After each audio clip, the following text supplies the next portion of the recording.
need this file as a PDF.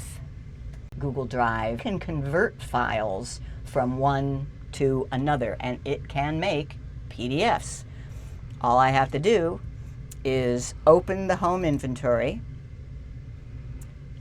click on File and Download, and look at all these different. I could download this as an Excel file. So if somebody says they want it in Excel format, no problem.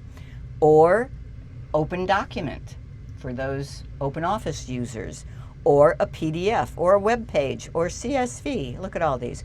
We want a PDF.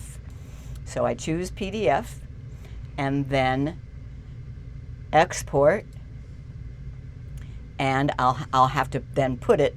This only works with downloading, so I have to download it to my computer, and it has automatically gone into the Downloads folder.